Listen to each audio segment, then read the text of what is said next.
دا یو لسمه بکې دي پیرانو پیر دا خو خیرات دی، خیرات دی شرک دی، نظر د غیر الله دی.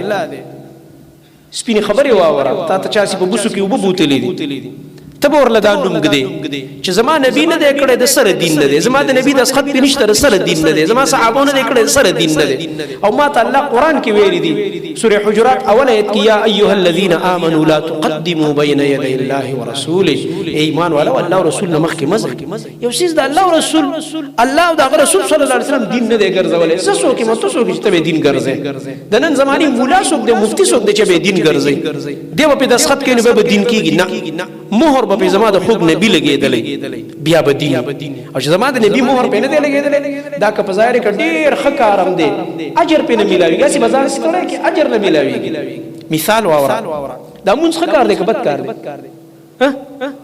تاسو پکې شک کوئ چې څنګه مونځ ښه کار دی که بد کار دی؟ ډېر ښه کار دی. مونځ خو د الله رب العالمین سره ملاقات دی. او د اختر ورځ ده عیدګاه ته علي رضی الله عنه راوتی دی او یو کس په مانځه ولاړ دی د اختر د مانځه نه مخکې علي رضی الله عنه پې اواز وکړو صاحبه په قلاره کښېنه سلام وګرځه کښېنه مونځونه مه کوه. ولې ورته وایي مونځونه مه کوه؟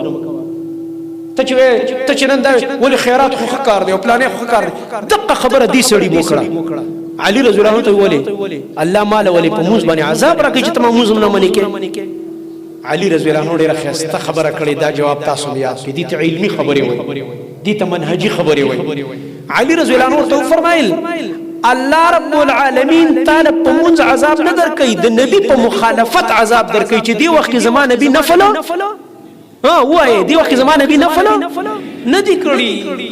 ځان نه خپله بزرګي مه جوړوه، د ځان نه د خپلې تقواګانې مه جوړوه، د دین نقشې مه بدلوه.